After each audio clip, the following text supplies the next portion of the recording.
Hello all, today we're talking about chapter 5, resistance training adaptations, and this is part 2. So here we're talking more about the chronic adaptations. Here you see in the diagram on to the right the contributions of neural factors and muscular size to improvements in strength. Neural factors include those related to improved skill, motor recruitment, and firing rate. Chronic neurological adaptations result in a more efficient sequence of recruitment of motor units, making the muscle less apt to tire from neuromuscular factors. Other chronic adaptations to the neurological system include increased motor unit firing and decreased co-contraction of the antagonist muscles. Co-contraction takes place when both agonist and antagonist muscles fire at the same time. The decrease in the co-contraction of antagonist movement when the agonist muscles are being called on for work allows for greater movement efficiency. Adaptations and intramuscular coordination transfer well from one exercise to another as long as the specific motor pattern is established. So there's that intermuscular coordination. When a force is applied to a muscle, a signal is transmitted that activates the muscle cells. When a person performs resistance training, the number and intensity of signals that are transmitted to that muscle are increased until the muscle gets tired. The two neurological factors that govern muscle force are motor unit recruitment and rate coding. The former is simply the size of the muscle force created by the muscle contraction for a given task. For example, fewer motor units in the bicep brachii are recruited when performing a biceps curl with a 10-pound dumbbell than with a 50-pound dumbbell. According to kinesiologist and author Roger Inoka, motor unit recruitment is based on the size principle, which states that the motor units that recruit slow twitch fibers recruit fewer fibers than the motor units that recruit fast twitch fibers. Rate coding governs motor unit firing. During resistance training, the muscles grow more tired with each repetition of a given movement pattern, and as a result, the rate coding becomes impaired and the firing sequence becomes less and less precise. Muscle fiber adaptations caused by resistance training include increased cross-sectional area of the muscle. So you see hypertrophy, hyperplasia, which is an increase in the number of fibers, or both. Selective hypertrophy of fast twitch fibers, decreased or maintained mitochondrial number and capillary density of muscle, and possible changes in energy sources. Chronic adaptations to resistance training include an increased cross-sectional size of the muscle fiber, also known as muscle fiber, or muscle hypertrophy. Hypertrophy of muscle occurs in type 1 slow twitch and type 2 fast twitch muscle fibers. However, type 2 muscle fibers have a greater response. Alterations in strength, mass, and neural adaptations with resistance exercise occur over time. Resistance exercise studies 8 to 12 weeks of training display an early increase in strength as a result of neural adaptations. With prolonged strength training, muscle mass slowly increases and drives the later changes in strength after neural adaptations begin to plateau. Finally, at the elite level, individuals show small changes in all three core adaptations that accompany strength training. At this point, new stimuli, possibly targeting the extracellular matrix, are needed to increase strength. Adaptations of the skeletal system occur only over the long term. Research has indicated that bone mineral density increases or is maintained in postmenopausal women who regularly participate in resistance training. Generally, postmenopausal women are at greatest risk of osteoporosis, referred to as the demineralization of bone. It would take 6 to 8 weeks of regular resistance training to see a positive improvement in BMD. Bone tissue is alive, and it's a dynamic tissue that can respond to resistance training. In addition to the obvious effects of resistance training on muscle mass and strength, resistance training may lead to decreased risk for osteoporosis, fractures, and falls in later life. Bone tissue is significantly affected by strain, that is a deformation or bending of bone rapidly that stimulates bone cells to begin activities that stimulate bone formation. The effect of resistance training on the accumulation of bone tissue prior to menopause with peak bone mass is typically achieved prior to age 40, as well as on the effect of resistance training on the decline in bone mass associated with aging and menopause. Menopause is particularly critical in the development of osteoporosis because hormones like estrogen, which facilitate bone formation, markedly decline after menopause. Accumulation of bone mass prior to menopause is considered important because the greater the bone mass prior to menopause, the less severe the consequences of loss of bone mass. There is enough evidence in the literature to suggest that resistance training very likely has a positive effect on bone tissue. What has not been examined in depth is the effect of explosive and plyometric types of training on both bone mass density. Both strain magnitude and strain rate affect the stimulus for bone formation, and these would be expected to be higher with explosive and plyometric training. In addition to the obvious effects of resistance training on muscle mass and strength, resistance training may lead to decreased risk for osteoporosis, fractures, and falls in later life. Resistance training has the potential to increase resting metabolic rate and daily energy expenditure, having a positive effect on weight management. The principal mechanism by which resistance training seems to increase RMR is by augmenting the fat-free mass. Skeletal muscle is the largest reservoir of glycogen in the human body. The body becomes better at tolerating and buffering the accumulation of hydrogen ions, which increase muscle acidity and lead quickly to fatigue. This improved tolerance improves the body's ability to sustain exercise above anaerobic and lactate threshold. Resistance exercise has been shown to elicit a significant acute hormonal response. It appears that this acute response is more critical to tissue growth and remodeling than chronic changes in resting hormonal concentrations, as in many studies have not shown a significant change during resistance training despite increases in muscle strength and hypertrophy. Anabolic hormones such as testosterone and the superfamily of growth hormones have been shown to be elevated during 15 to 30 minutes of post-resistance exercise, providing an adequate stimulus is present. Protocols high in volume, moderate to high intensity, using short rest intervals and stressing a large muscle mass tend to produce the greatest acute hormonal elevations, testosterone, growth hormone, and the catabolic hormone cortisol, compared with low volume, high intensity protocols using long rest intervals. So much of what they're saying there is high intensity type exercises will elicit more of a hormonal response.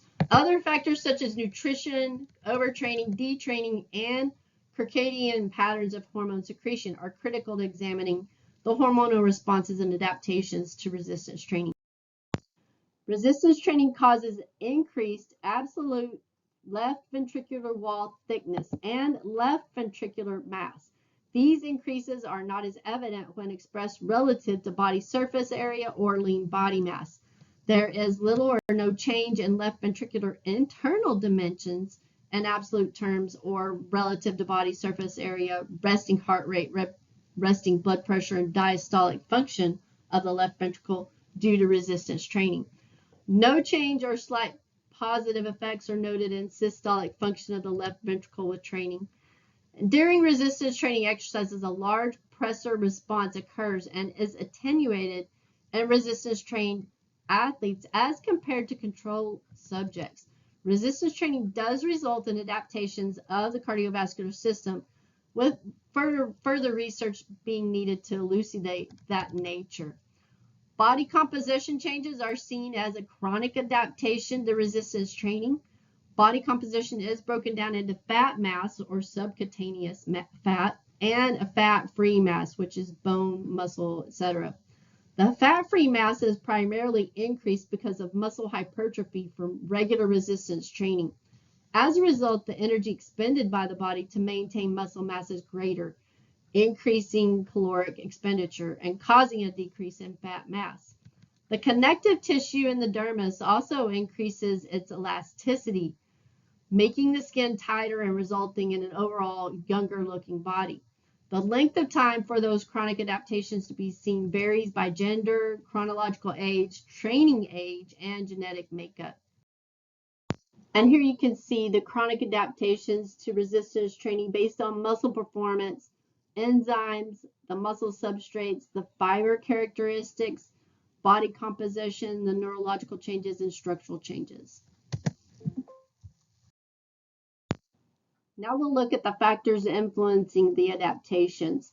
The principle of specificity states that adaptations to training are specific to the nature of the training stimulus. In order to optimize transfer of training, athletes should therefore perform activities with demands that are similar to performance in their sport.